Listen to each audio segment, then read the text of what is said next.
Bonjour chers camarades boursicotteurs, j'espère que vous allez bien. La panique se poursuit du côté de la Banque du Canada qui a procédé aujourd'hui à une nouvelle baisse de taux directeur de 50 points de base. Qu'est-ce qui explique cette décision et qu'est-ce qui nous attend pour la suite? Eh bien, c'est ce que je discute dans cette vidéo. Mais avant de commencer, je vous rappelle pour tous ceux qui n'êtes pas abonnés à la chaîne, abonnez-vous en cliquant sur le bouton s'abonner. Ce n'est pas grand-chose, mais ça fait une grande différence pour la promotion de ma chaîne sur YouTube.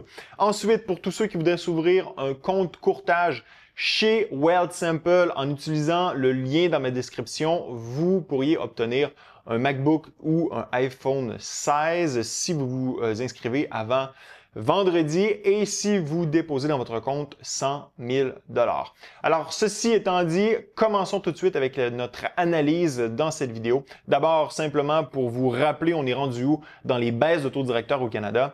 On est parti de 5 %, nous sommes maintenant à 3,25 %, 3,25 %.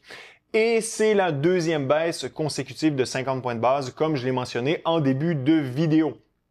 On va tout de suite plonger dans le communiqué qui nous a été partagé par la Banque du Canada en matinée pour annoncer justement cette nouvelle baisse de 50 points de base. Donc, on a beaucoup de choses à dire. On va comprendre un peu pourquoi la Banque a procédé encore une fois à une baisse de 50 points de base. D'abord, on nous parle de la croissance économique qui s'est établie à 1 % au troisième trimestre. La croissance économique est appelée à être plus modeste au quatrième et potentiellement plus basse que ce qui était prévu par la Banque du Canada en 2025 pour des raisons qu'on va mentionner dans quelques instants. Les dépenses de consommation et l'activité sur le marché du logement ont remonté. On l'a vu d'ailleurs quand je vous ai présenté les données du PIB dans une vidéo précédente. Et bien évidemment, la Banque du Canada en déduit que c'est les baisses précédentes de taux directeur qui ont amené les consommateurs à consommer davantage et avoir un peu plus de stimuli du côté du secteur immobilier. Taux de chômage a augmenté à 6,8 % en novembre. Et l'emploi a continué à progresser plus lentement que la population active. Et à mon sens, c'est vraiment l'emploi qui a fait paniquer ou qui fait toujours paniquer la Banque du Canada et on va on va plonger directement là-dedans. Parlons-en de l'emploi parce que c'est le gros morceau de la présentation d'aujourd'hui. Alors voici le communiqué qui a été publié par Statistique Canada il y a quelques jours du côté de l'emploi, donc vendredi le 6 décembre, le vendredi dernier. L'emploi au Canada, donc on a créé 51 000 nouveaux emplois en novembre. Le taux d'emploi s'est maintenu à 60,6 %. Donc, à prime abord, on regarde ça puis on se dit, ah ben 50 000 emplois, tu sais, c'est bien. Le taux de chômage a augmenté un petit peu, on est à 6,8 %. La tendance, elle est clairement à la hausse, il n'y a pas de doute là-dessus.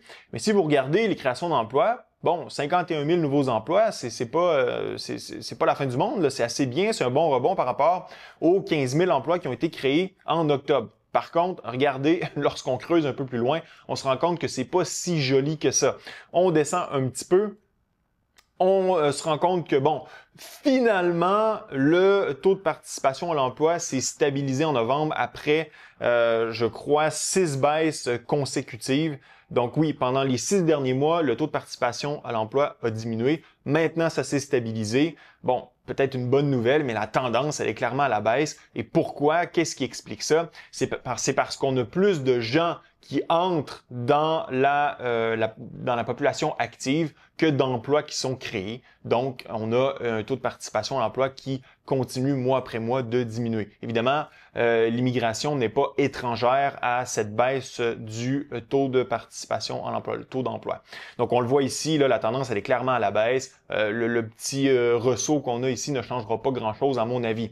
Alors, on continue notre analyse. On se rend compte que justement, ce taux d'emploi, et si on l'avait abordé là, de façon plus exhaustive dans une vidéo précédente, le taux d'emploi diminue dans pratiquement tous les segments. Principal groupe d'âge actif, 25 à 54 ans, c'est là où on a eu un petit rebond au courant du mois de novembre. Et là, regardez, là, tantôt je vous disais, faut pas trop se réjouir aux 51 000 emplois qui ont été créés et la raison de ça, elle est bien simple. Regardez, 45 000 des 51 000 emplois créés en novembre l'ont été par le gouvernement. Malheureusement, c'est pas le genre d'emploi qui participe à la croissance économique. Et c'est encore pire que ça lorsqu'on va un peu plus loin. Regardez, au cours des 12 derniers mois, 0,7 fonctionnaires ont été créés pour chaque travailleur qui s'est ajouté au secteur privé. C'est pratiquement un ratio de 1 pour 1. Donc, pour chaque emploi qui est créé dans le secteur privé, on crée un emploi du côté du gouvernement. C'est un ratio qui est complètement insoutenable. Rappelez-vous que c'est le secteur privé qui soutient le secteur public. Si on n'est pas en mesure de générer assez de richesse du côté du secteur privé, on ne sera jamais capable de soutenir le secteur public. Et avec un ratio 1 pour 1, c'est bien sûr insoutenable. Regardez ici. En fait, je vais aller un peu plus loin là, dans les données.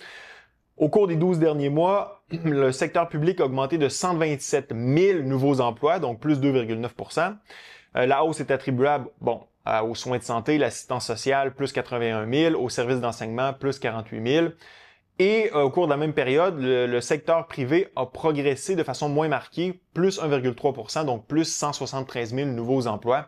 Donc encore une fois, on crée beaucoup trop d'emplois dans le secteur public. Et si vous regardez à l'échelle de l'économie, au Canada, 1 personne sur 3 travaille pour le gouvernement, alors qu'aux États-Unis, c'est 1 personne sur 5. Plus de 4,4 millions de personnes travaillent dans le secteur public au Canada, alors que 13,5 travaillent dans le secteur privé. Taux de chômage, on l'a dit, la tendance, elle est à la hausse, pardon.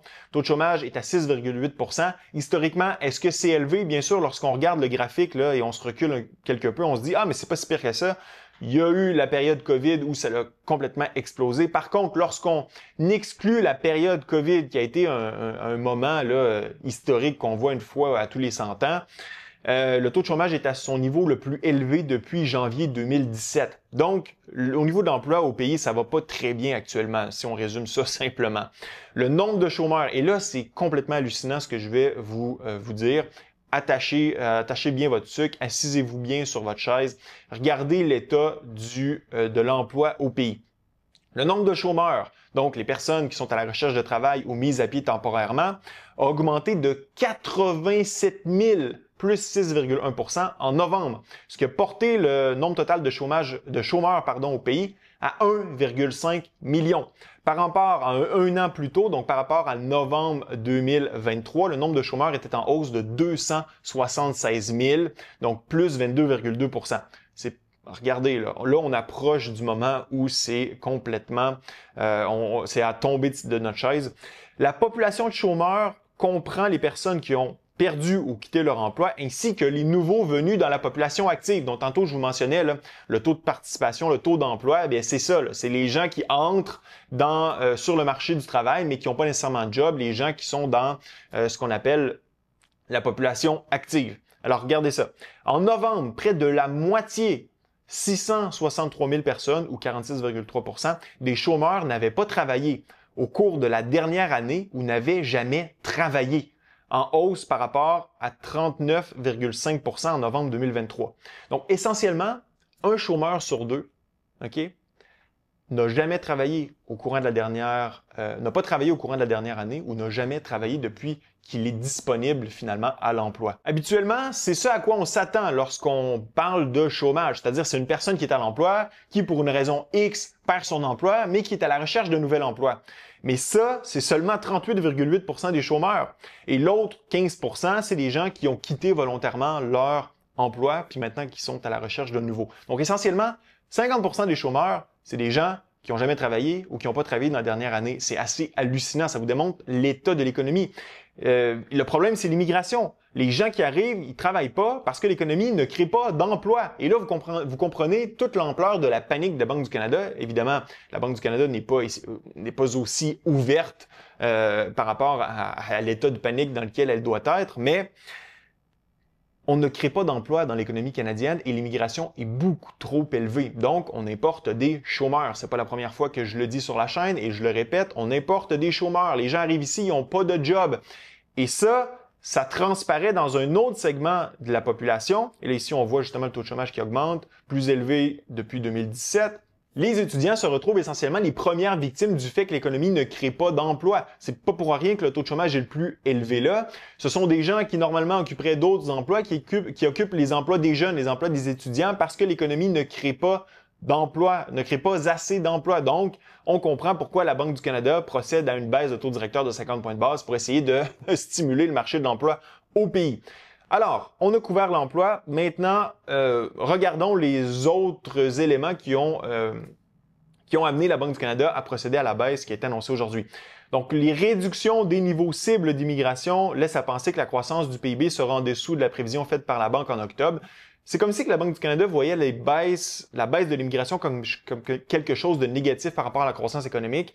Or, si les taux d'immigration continuent au rythme où ils le sont actuellement, c'est pas de la croissance économique que ça va créer. Je veux dire, c'est du chômage. On le voit dans les données. Donc, je ne sais pas trop qu'est-ce qu'elle essaie de communiquer à travers ça. Maintenant, un élément important, la suspension temporaire de la TPS qui a été annoncée par Justin Trudeau. On avait aussi les chèques de 250 $, mais ça a été retiré on va dire, du projet de loi ou de l'annonce fiscale. Et ça, ça risque de modifier la dynamique inflationniste au pays. Donc, ça a été mentionné. De plus, il y a la possibilité que la prochaine administration américaine introduise des tarifs aux exportations canadiennes vers les États-Unis. Donc ça crée de l'incertitude, puis ça risque de brouiller les pronostics économiques de la Banque du Canada. Donc essentiellement, qu'est-ce qui justifie la décision de la Banque du Canada en fonction du communiqué? La croissance qui est négative au pays. La croissance n'est pas négative, mais disons que la tendance de la croissance est plutôt négative. L'emploi, on vient de le voir, c'est extrêmement négatif. Les politiques fiscales internes, ça aide pas non plus. Géopolitique, beaucoup d'incertitudes qui pourraient mener à de la négativité dans l'économie canadienne. Donc, la panique se poursuit dans la mesure où la BOC reconnaît que l'économie est appelée à ralentir davantage et que celle-ci est consciente des délais de transmission de la politique monétaire dans l'économie. Donc, elle sait, la Banque du Canada, que l'économie risque de ralentir, l'économie canadienne, en 2025. Donc, au lieu d'attendre que le ralentissement arrive, elle veut bien sûr donner un électrochoc à l'économie actuellement en abaissant son taux directeur parce qu'elle est consciente qu'il y a un délai de transmission de sa politique monétaire dans l'économie qui peut prendre de 6 à 18 mois. Donc, c'est pour ça qu'elle abaisse de 50 points de base son taux directeur et elle ne veut plus que la politique monétaire soit en zone restrictive parce il n'y a aucune raison de l'être actuellement. Et l'élément aussi par rapport à ça, c'est que l'inflation se situe autour de 2%. L'économie est en situation d'offre excédentaire et les indicateurs récents penchent du côté d'une croissance plus faible que prévu. Donc ça, c'est un autre élément qui est assez significatif si vous regardez du côté de l'inflation au pays. Donc les craintes de tomber en déflation, elles ne sont plus aussi importantes qu'elles l'étaient au mois précédent lorsque l'inflation est tombée à 1,6%. L'inflation est à la cible. Donc on retourne à un taux d'intérêt qui est jugé beaucoup plus neutre qu'il l'était auparavant. On abaisse le taux directeur de 50 points de base. Bon. Maintenant, pour la suite, qu'est-ce qui nous attend du côté de la Banque du Canada? Est-ce qu'on va nous servir une autre baisse de 50 points de base lors de la prochaine rencontre le 29 janvier prochain? Probablement pas, et je vous explique pourquoi. Regardez la façon dont se termine le communiqué. Le conseil de direction a baissé considérablement le taux directeur depuis juin. À l'avenir, nous allons évaluer la nécessité de procéder à d'autres baisses, une décision à la fois. Donc, est-ce que ça change vraiment par rapport à ce qui nous était communiqué précédemment? Pas vraiment. Il y a la mention comme quoi la Banque du Canada a baissé considérablement le taux directeur depuis juin. C'est, à demi-mot, un passage qui vient nous indiquer que la Banque du Canada risque de retirer les baisses de 50 points de base et passer à des baisses de 25 points de base. Et là, regardez les petites notes que j'ai mises sur le côté. Donc, la Banque du Canada signale qu'un ralentissement du rythme des baisses de taux d'intérêt est anticipé. Fin des baisses de 50 points de base, à mon avis, mais pas de pause. Donc, pas de pause du côté des baisses de taux d'intérêt. Les prochaines baisses seront de 25 points de base. Et là, la politique monétaire n'a plus à être aussi restrictive ou ne l'est plus actuellement compte tenu des deux baisses consécutives de 50 points de base. L'inflation est à la cible comme on vient de le voir.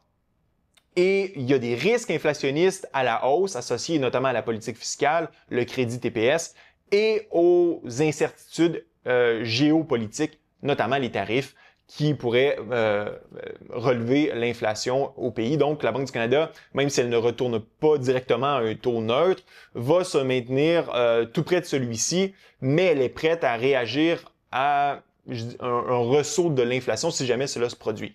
Donc, en conférence de presse, il n'y a pas grand-chose qui nous a été dit. Il y a eu peut-être une question pertinente qui a été posée. Donc, pourquoi la Banque du Canada a choisi 50 points de base au lieu de 25? Tiff McLean m'a répondu en disant que les données économiques étaient ambivalentes. Donc, la Banque du Canada voulait faire preuve de prudence, qu'elle n'avait plus besoin d'être restrictive parce que l'inflation est à 2%, puis que les données économiques pointent vers une croissance faible. Donc, 50 points de base pour les raisons que je vous ai expliquées précédemment. Et par rapport à la récession, la Banque du Canada n'anticipe pas de récession pour l'instant. Donc, ça résume la prise de décision de la Banque du Canada, ce qui nous attend par la suite. Je termine en vous présentant un petit bijou de la part de Chrystia Freeland qui nous dit « La Banque du Canada réduit à nouveau ses taux d'intérêt. Le Canada est le premier pays du G7 à avoir réduit ses taux 5 fois. Ça veut dire que vos prêts hypothécaires seront moins chers, que les entreprises pourront investir et que notre économie peut croître pour tout le monde. » Oui, par contre, la Banque du Canada réduit son taux directeur, non pas parce que l'économie va super bien, c'est parce que l'économie ralentit et qu'elle a besoin d'être soutenue par une politique monétaire beaucoup plus souple. Et de là à dire que du côté de l'immobilier, ça va s'améliorer, lorsque les gens sont au chômage, comme on l'a vu, et que l'économie est plutôt moribonde, normalement, du côté de l'immobilier, ça ne va pas nécessairement super bien non plus. Maintenant, laissez-moi savoir ce que vous en pensez dans la zone de commentaires. Est-ce que vous pensez que c'est la fin des baisses de 50 points de base comme moi? Laissez-moi savoir dans la zone de commentaires. Ce fut un plaisir d'être avec vous. À la prochaine.